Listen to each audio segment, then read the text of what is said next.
This is Tim Nations with Chemistry Staffing. And in this chemistry conversation, we're going to be talking about how to engage the people in your congregation to actively bring about change in your community.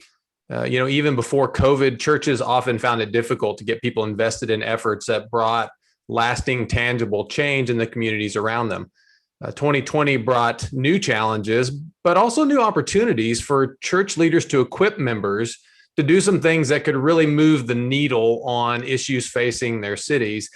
And so today I want to introduce you to Innovate. It's a unique opportunity for churches to get involved in what they call social innovation. And so to help us with this, I'm excited to be joined by Alan Wilds. Alan is a vice president with Generis. And Alan, I guess you and I met a few years ago at a Generis retreat that I was helping to facilitate. And recently, we've collaborated on one of the online church labs that we offer at Chemistry Staffing.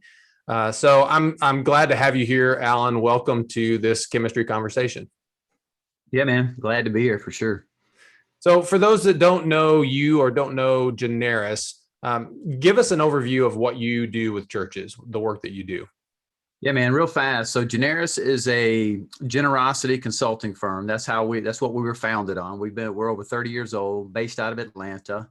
But in the last 10 years or so, we have expanded into some other areas, making it a little bit broader of lifestyle generosity instead of just the financial giving side of generosity.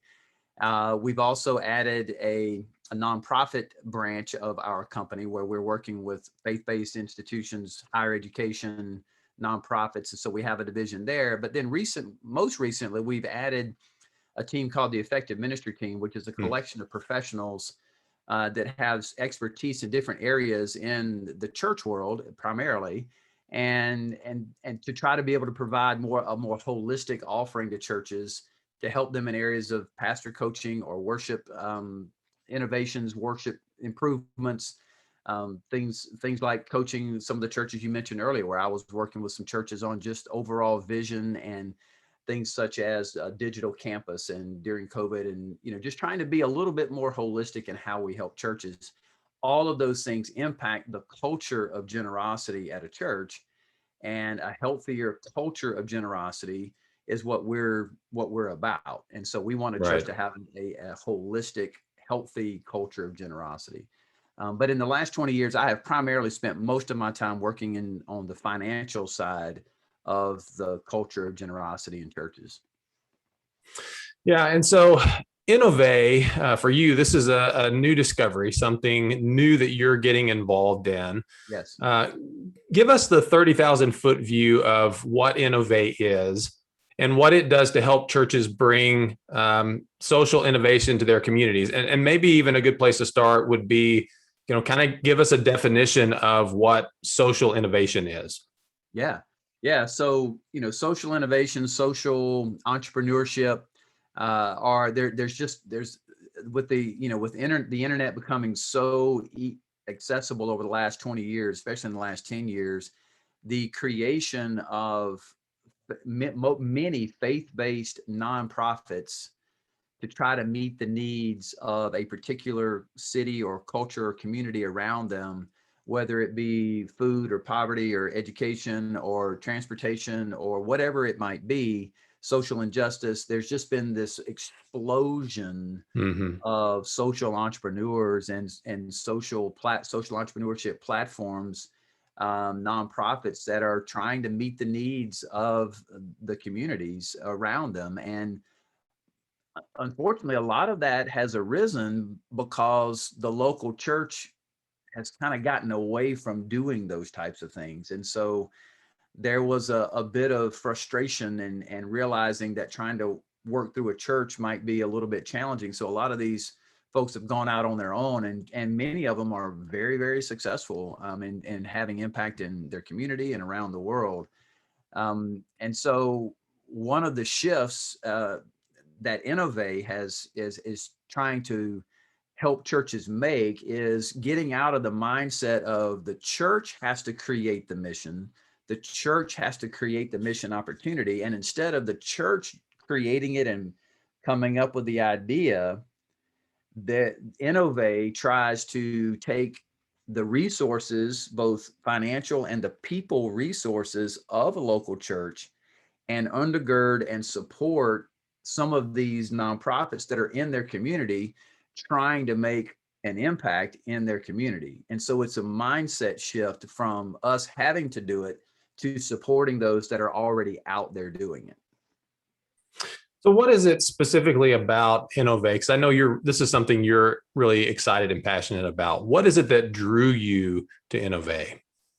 Well, a lot of what I was just explaining is that I feel like a lot of churches, local churches, my own included, sometimes we can become a little insular. We can become a little inward focused, and most of it is never intentional. But we can become more focused on what we are doing for ourselves as opposed to what we are actually doing out in the community to make an impact. Now, I'm not suggesting that churches are not making an impact in their communities. That's not what I'm trying to say at all. But how can we make a bigger, more profound impact to where most of our energy is focused on going outside the walls as opposed to coming more worried about what's going on inside? And so that's one of the it's just innovate is French for innovation, and doing something differently. And so I was just so drawn to the concept of how churches can quote unquote do missions differently. Hmm. Hmm. Yeah, because this isn't just about the impact that innovate and these initiatives have on the community, but you talked about how much of an impact it has on the churches themselves, even though the efforts are focused outside of the walls and engaging people outside the walls. What you've seen is a tremendous change and impact on the churches themselves. Can you describe that a little bit more?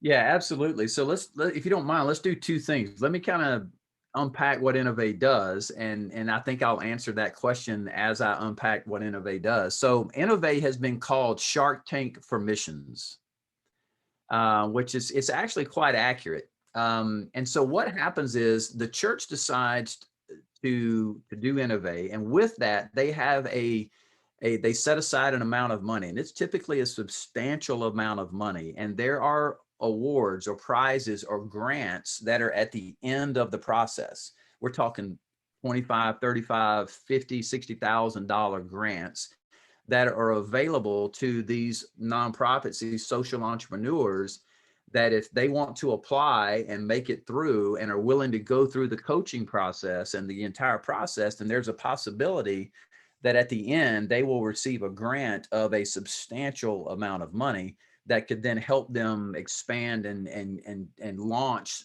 bigger of what they're currently already doing. Or it could be an idea of a social entrepreneur that has never gotten off the ground yet. And so this process could be the platform for them to launch for the very first time.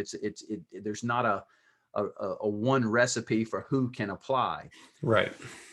So the idea is the church decides to do it. They decide they're gonna set aside $200,000 to do this, and that's a lot of money. But it can have a profound impact. So here's how the process works: you market and you publicize to the community, and these folks apply.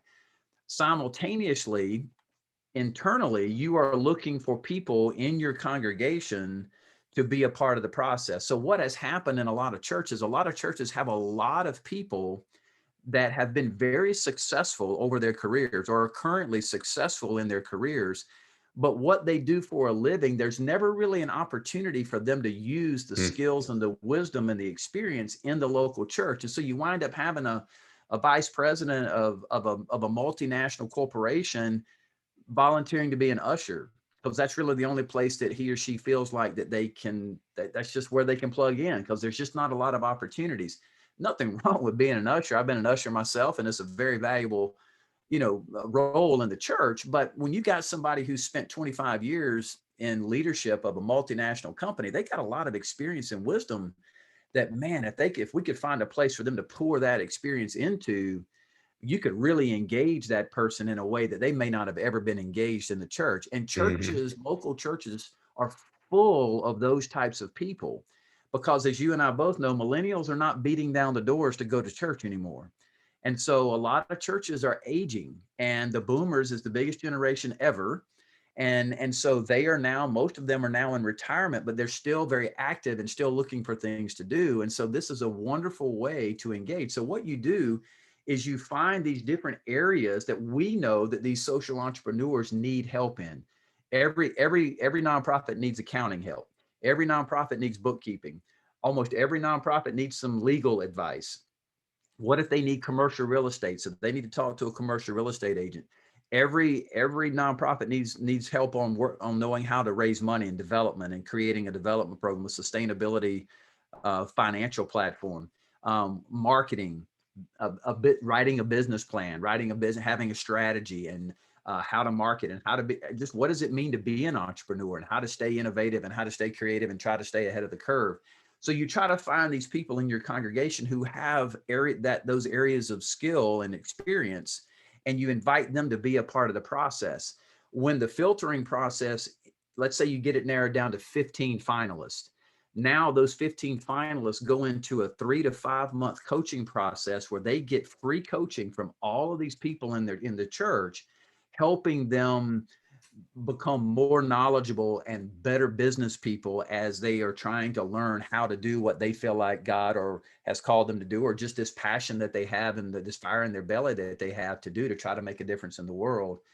And every single contestant or finalist receives the same coaching. Now, every single finalist doesn't necessarily win prize money, but every single contestant receives the same coaching. So even if they don't, quote unquote, win the contest, they still come out on the other end with all of this coaching from all of these wonderful people in your church with all of this experience and wisdom, and they just pour into these people. And so even if they don't win, they are still in a much better place to be successful as a social entrepreneur in whatever their area of focus is. And so, yes, it is a win for the community because these nonprofits are making an impact in their community already or want to. It's a win for the social entrepreneurs because they get all of this free wisdom and coaching, and some of them will receive grant money at the end. But it's also a win for the people in the congregation because we're engaging. We've done this 7 times now, and with the minimum amount of people that lay people that have been involved in some capacity has been over 100. The minimum amount has been no less than 100. No, I guess no less than 100. We've had a couple of churches that have been over 250 people have had some role in the innovate process all the way through.